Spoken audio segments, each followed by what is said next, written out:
Hai, namaku Cassandra. Itu bukan nama lahirku. Aku ganti nama. Tapi banyak yang harus aku ubah sebelum aku bisa hidup tanpa berhati-hati lagi. Ini bermula waktu aku keterima jurusan psikologi. Rasanya aku kayak melayang. Aku itu pemalu, sering jaga jarak di sekolah, dan ngeliatin cowok dari kejauhan. Aku pakai choker dan semua serba hitam kayak rambutku yang dicat. Orang tuaku menganggap aku nggak ada. Tepatnya, bapakku sih. Dia cuma ngomong sama aku kalau dia komen tentang banyaknya make up yang aku pakai. Ibuku selalu diam aja. Itulah gimana kehidupan SMA aku berjalan. Dibully di sekolah, baca buku, tenggelam di keheningan di rumah. Jadi, kamu kebayangkan betapa senangnya aku waktu surat itu datang? Aku agak takut gimana reaksi orang tuaku tentang berita ini.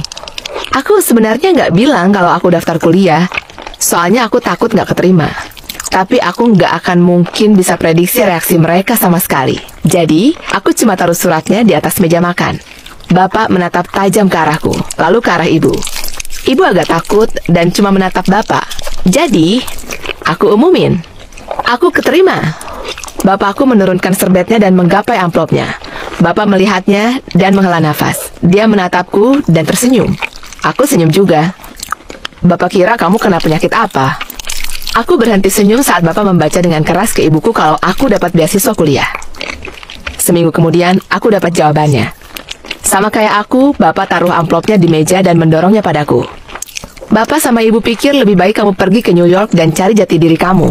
Kamu bakal lebih baik di sana daripada di kota kecil. Kami harap kamu bisa bertahan.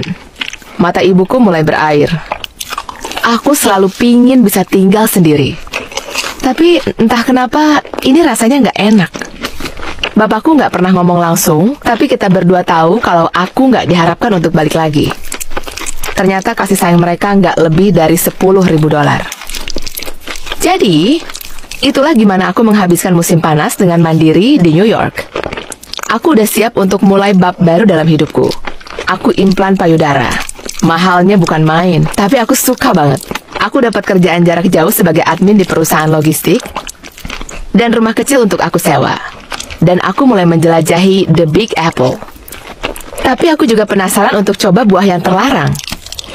Karena bakal aneh banget kalau bisa dapat lisensi psikolog hubungan, tapi tetap nggak berdosa. Jadi, di suatu sore, aku mulai menggoda pria lebih tua di klub. Dia terbuka ngomongin banyak hal yang bikin aku tersipu malu. Aku ceritain dia rahasiaku. Dia cuma angkat bahu dan bilang dia dengan senang hati mau bantu ngenalin aku ke banyak hal karena dia semacam sommelier kepuasan. Kami pacaran selama 2 bulan. Dia bikin aku nyoba banyak hal yang cuma pernah aku lihat di internet. Nggak semuanya aku sukai, tapi Frank perhatian banget dan kami selalu punya kode keamanan. Untuk pertama kalinya, aku merasa bisa jadi diri sendiri. Tapi, semester di musim gugur dimulai. Aku masuk kuliah dan mulai mengenal teman sekelasku. Mereka semua menarik banget. Nggak ada yang peduli tentang penampilan, dan aku pikir, akhirnya aku bisa cocok di sini. Bahkan aku berteman sama Kathleen dari kelasku.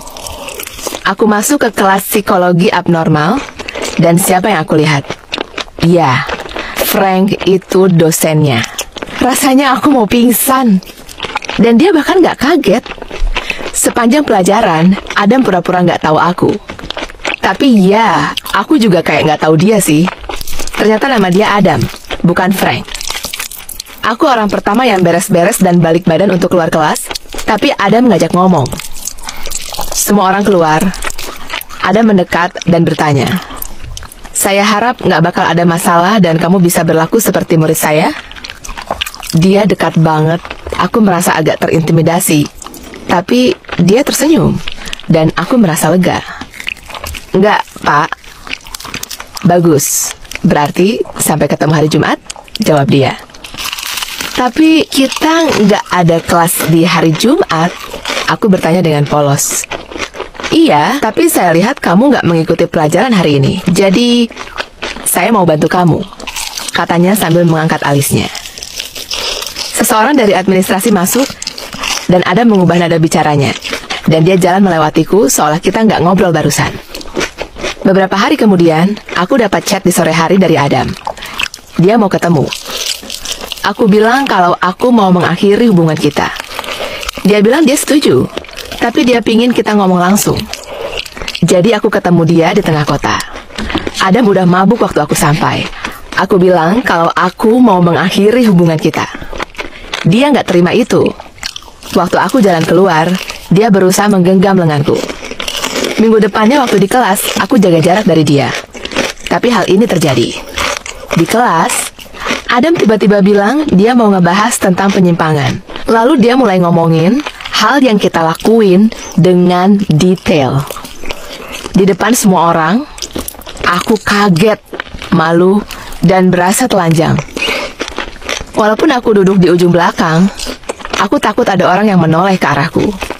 Dan Adam menatap tepat ke arahku dan bertanya, "Menurut kamu gimana, Sandra? Kenapa orang ngelakuin itu? Dan gimana cara bantu mereka menahan keinginan dalam melakukan penyimpangan ini?" Aku terdiam, wajahku memerah. Hal ini terjadi beberapa kali selama beberapa bulan ke depan. Aku bolos beberapa kali. Aku nggak bisa fokus sama pelajarannya. Lalu suatu hari, aku dapat chat dari nomor nggak dikenal. Aku tahu itu Adam. Katanya, "1 kali terakhir aja. Abis itu aku bakal menjauh. Ayo ketemu." Aku minta maaf. Aku merasa di pojokan. Aku ketemu dia. Aku bilang, "Ini terakhir kalinya." Dia janji kalau iya.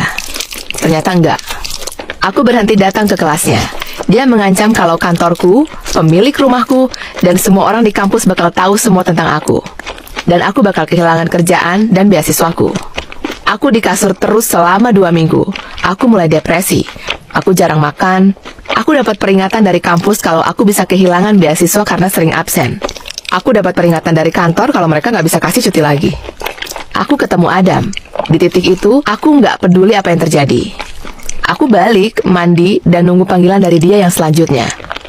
Dan waktu aku mulai mikir untuk benar-benar mengakhiri semuanya, suatu hari, Caitlin datang. Aku nggak mikir akan ada yang datang, jadi aku lupa kunci pintunya. Dia datang untuk kasih aku undangan ke pesta ulang tahun yang bakal diadain anak sekelas buat aku dalam beberapa hari. Caitlin sadar aku stres. Dia bersikeras pingin tahu apa yang terjadi. Dan aku nggak peduli lagi. Jadi aku ceritain semuanya. Dan aku merasa lebih baik. Aku cuma minta dia nggak bilang siapa-siapa. Dia setuju. Tapi dia menenangkanku, bilang kalau semua orang bakal dukung aku kalau aku mau terbuka tentang ini. Kata-kata dia menenangkanku. Besoknya aku tetap di kamarku, tenggelam dalam pikiran. Aku nggak bakal kehilangan apapun dan itu membebaskanku. Di ulang tahunku, aku nggak masuk kelas. Tapi aku langsung masuk kelas Adam. Caitlin ikut sama aku dan berdiri di depan pintu. Aku jalan ke depan kelas. Aku transgender. Dan sepanjang semester ini, dosen kita mengintimidasi aku. Makanya aku nggak masuk kelas. Adam kaget. Dia menggenggam lenganku dan menggiringku keluar dari auditorium. Tapi di depan pintu, Caitlin mendorong dia menjauh dariku. "Kamu bakal nyesal," bisiknya waktu Caitlin membawaku ke arah lorong. Setelah itu, aku datang ke pesta yang diatur teman sekelasku. Mereka menyambutku dengan tangan terbuka dan mendukungku kalau aku mau menuntut dia. Jadi aku lakukan itu. Minggu depannya, semua mulai keluar dari kendaliku. Adam dikeluarkan. Ternyata udah banyak rumor yang beredar. Tapi ini pertama kalinya ada orang yang melawan. Mungkin kampus cuma melakukan pengendalian sebelum lebih banyak mahasiswa yang maju. Mereka memperbolehkanku mengulang tes yang terlewatkan. Mereka juga menghubungi orang tuaku untuk cek keadaanku karena dewan kampus menganggap aku depresi. Ibu yang mengangkat teleponnya. Aku tahu dari mana? Ya, tanpa bilang bapakku, ibu mengunjungiku besoknya. Pada akhirnya, aku ngerti kalau nggak ada orang yang bisa bebas kalau mereka hidup penuh ketakutan. Atau di bawah kendali orang lain. Aku percaya kalau suatu hari, aku bisa bantu ibuku untuk membebaskan dirinya.